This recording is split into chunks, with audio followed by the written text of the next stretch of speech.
And as he came in, I remember looking at him straight in the eyes, and I said to him, "I'm Detective Chief Inspector J from Hornsey Police Station. I've come about your drains."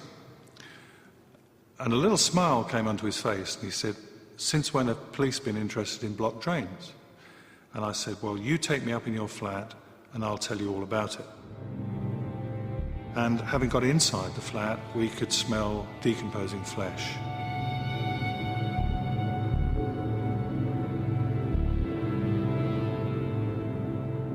And I said to him, "Your drains are blocked with human remains."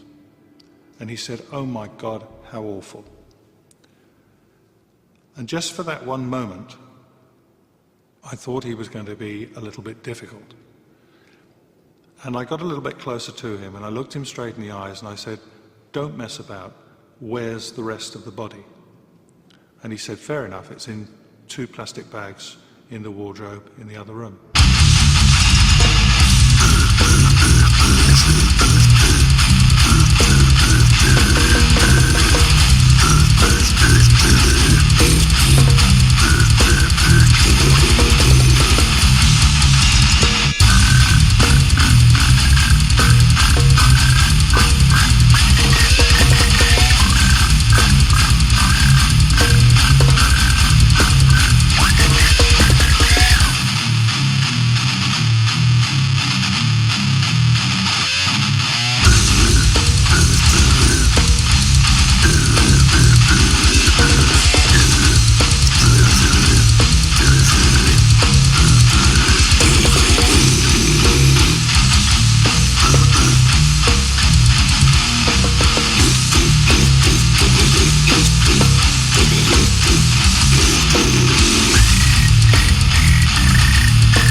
When we arrested Nielsen at Cranley Gardens, there were actually the remains of 3 bodies there.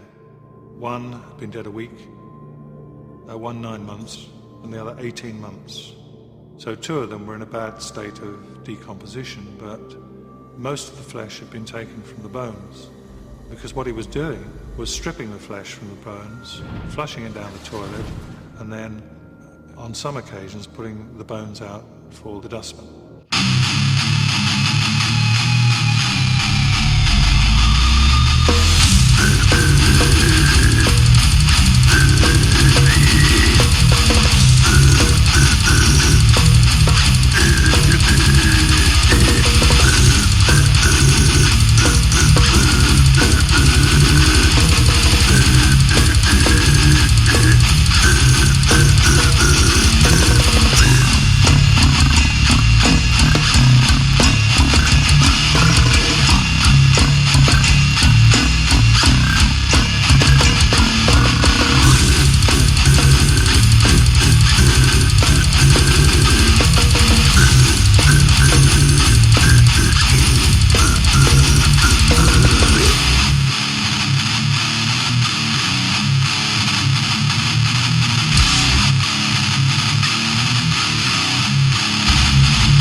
around the strip by what the FBI dubbed an organized serial killer.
Noticed something bobbing in the water. On closer inspection, Lagasse realised he had discovered something very grim indeed. What he originally thought to be a tree trunk turned out to be the headless, limbless lower half of the torso of a woman.